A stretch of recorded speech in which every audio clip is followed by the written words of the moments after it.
Earlier this year, upstate Democrats introduced legislation designed to address challenges facing student transportation in New York, particularly for field trips, after-school programs, and preschool.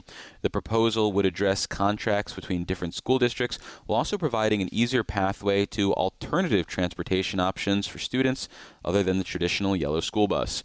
For more on this issue, we're joined on the Capitol Press Room by Mitch Bowling, the CEO of EverDriven Technologies, a transportation service based out of Colorado, which has been lobbying on this bill. Thanks for making the time, Mitch. Well, thank you. Thanks for having me. So what type of transportation options might become available to school districts in New York under this legislation that maybe either aren't currently allowed or maybe aren't embraced the way they might be by school districts? No, great question. So in New York, the way the law is currently written and has been for 50 years or so is that any type of vehicle is a school bus. Alternative transportation is a complement to school buses. Alternative transportation isn't new. We've been doing this for over 20 years ourselves. 41 other states allow alternative transportation. And here's the key to it. In New York, for alternative transportation, which is a car like you and I would drive to work every day, that is alternative transportation in the rest of the country. And in New York, you have to have a commercial driver's license, a school bus driver's license, to drive a car that you and I would drive to work every day. So it opens up the aperture, if you will, for flexibility for school districts to use more than just the yellow bus. Nothing's wrong with the yellow bus, of course. The whole country uses that, but it provides flexibility. The yellow bus isn't necessarily the best option for certain students. We primarily transport students with disabilities, students with housing challenges, foster youth. Those are very dynamic and unique situations for those particular students. We also allow school districts to be more efficient with their busing. Imagine you have a bus and you have a student that must ride alone because of their particular condition. That's very inefficient to use one student in a bus. So we allow school districts, and we work with transportation directors all over the country, to have flexibility, use different types of transportation. We call that modern transportation, using multiple modes of transportation to, again, provide flexibility, be more efficient, use capital dollars that are a bus more efficiently by putting more students on those buses. So hopefully that gives you a sense of what we do, not just EverDriven. There are other companies that do this as well. And we're hoping we can get these bills passed in New York and provide flexibility for the school districts in New York to use a different type of transportation. Well, under the status quo and the requirements to have a commercial driver's license to drive one of these alternative vehicles, which I think under this statute would be limited to 9 or less passengers, including the driver, what sort of demand has there been given that burden of the commercial driver's license right now? Are there still the deployment of these just in a limited fashion? Well, so in New York, there's no deployment of this. Okay. In 41 other states, this is not an issue. 41 other states use, very modern modes of transportation. Again, I'll reiterate, our goal is not to eliminate busing. We are a complement to busing. It is flexibility for, different students in different modes of transportation. We want to follow, and we've set the safety standard in many states. Safety is the foundation of our business. What we want to do is have proper licensing for the proper vehicle. For a CDL, a big bus, or for a large bus, a CDL makes perfect sense.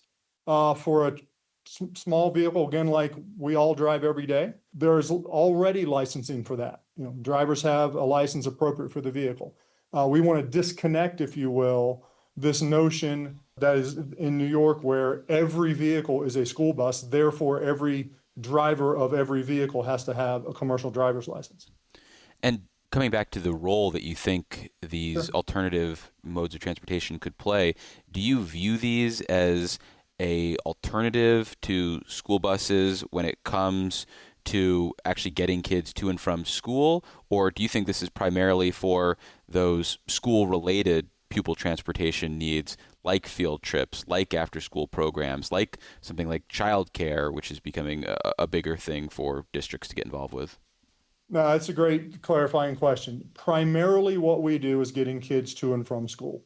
That allows us to help the nationwide problem of chronic absenteeism, for example. Getting these students to school in a mode of transportation that, in many cases, is more appropriate than a bus, given their individual challenge, whether it's a physical disability. So I think that's pretty intuitive why maybe riding alone in a vehicle would be better. But also students, the McKinney-Vento Act that requires all students that have housing challenges to be transported. Those students, unfortunately, their pickup and drop-off location changes with regularity, unfortunately.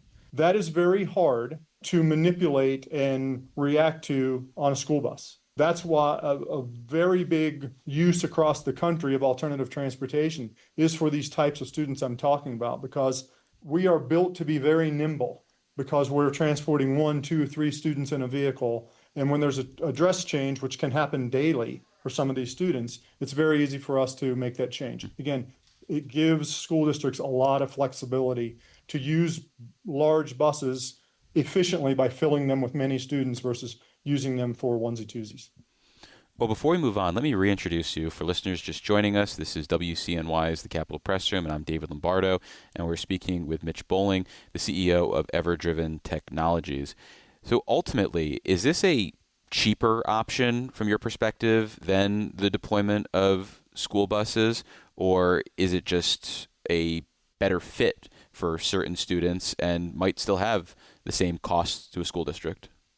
So certainly a better fit. Also, I'll call it a more efficient option. In this example that I used, if you're using a school bus for one student versus using an alternative transportation vehicle for one student, it is absolutely cheaper. It is cheaper for the taxpayers of New York to have the ability for school districts to use alternative transportation to drive efficiency in transportation. So back to, I guess I'll reiterate, if you can fill a school bus with 50, 60, 70 kids, that's exactly what a school district should do. But school districts, because there is no legal way for them to use an alternative, they are forced today to use a large school bus at a full school bus rate for a student.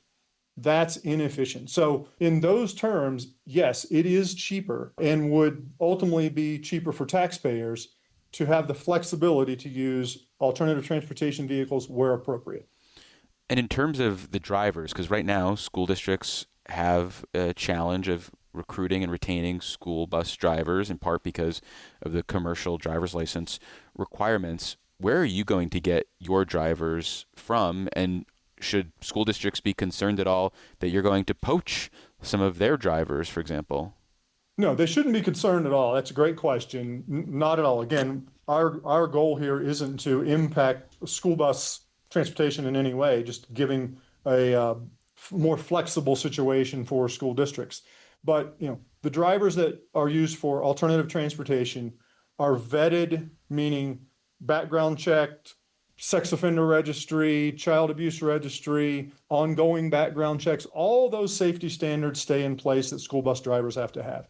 We're not asking to lower the bar at all on that. Zero. All we're asking for is appropriate licensure for appropriate type of vehicle. And there's no reason for us to poach those drivers at all. They have a CDL. They should be driving buses. What this creates, yes, there is a school bus shortage everywhere.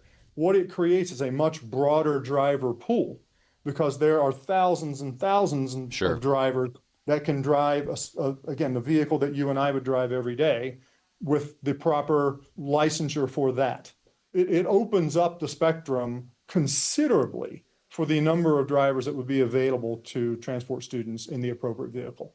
Well, is there a world where there could also be overlap? For example, the school bus driver who has the commercial driver's license is ferrying kids to and from school in the daytime, and then maybe there's a golf team outing that only has 3 kids on the team. Could they potentially work in one of these alternative transportation vehicles as a cheaper alternative than driving the bus? I mean, could there be that sort of overlap if you could figure out how to do all the scheduling and work together?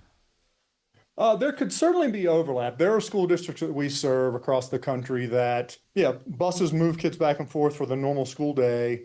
But to your example, if there's an after-school event where it's not efficient to use a full bus, they'll use a service like ours to move, 3, 4, 5 kids versus doing that with a full bus. That is absolutely true. An overlap of a CDL driver into an alternative vehicle in after school, that's possible. I would say though that it's rare. Okay. Yeah. So right now, despite an effort to delay the implementation of it, the state's school buses are supposed to be transitioning to become zero-emission vehicles. What about your fleet of alternative transportation vehicles? Are they going to run on fossil fuels if you get your way and are allowed to be deployed broadly across New York? Or do you envision using zero-emission vehicles? And if you are, would you be okay with a mandate saying you have to have zero-emission vehicles for alternative transportation of kids by X date, for example? So today we use fossil fuel vehicles, hybrid vehicles, and electric vehicles. So all types are used today. If it were mandated for all vehicles to be EVs, that would then narrow, once again, the aperture of drivers that are available. So I don't believe that would be the right approach. Again, vehicles that are on the highway get a much higher fuel mileage than a bus. It's not a criticism of a bus, it's just a fact. So I think while that could be done, I don't think it would be the right strategy. And your drivers, are they independent contractors or are they employees of EverDriven Technologies? So we use a network of professional transportation companies around the country, and the drivers work for those transportation companies. As employees or independent contractors? Both. We aggregate those transportation companies. We provide the technology that the day-to-day trips work from. We route all of the trips. We provide a driver app. We provide an app for the parent. We provide a portal for a school district. So everyone can see what's happening with every student every day. You can track real time the activity of a student. We alert parents, we alert school districts when we pick up and drop off. So it's underpinned by a sophisticated technology platform, but also powered by human-led people, whether that's drivers or we have operations people throughout the country that literally meet face-to-face with school districts every day, work with them to make sure their needs are taken care of. We support over 800 school districts across the country and we've been doing this for 20 years. So I guess I'll reiterate that this isn't a new or recent change in how transportation works. It just doesn't work this way in New York. 41 other states allow or have laws that make it possible to do exactly what we're talking about today. New York shouldn't be the last. There are very few states left that don't allow this. And our goal is to pass these bills, or for Albany to pass these bills, to provide the flexibility for school districts. I mean, we have a coalition that we're putting together. School districts are part of this coalition already. They want this because they need the flexibility. Well, we've been speaking with Mitch Bowling. He's the CEO of EverDriven Technologies. Mitch, thanks so much for making the time. Thank you. Appreciate it.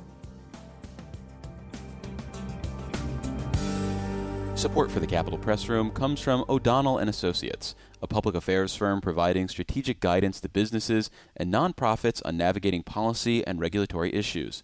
More information is available at o'donnellsolutions.com.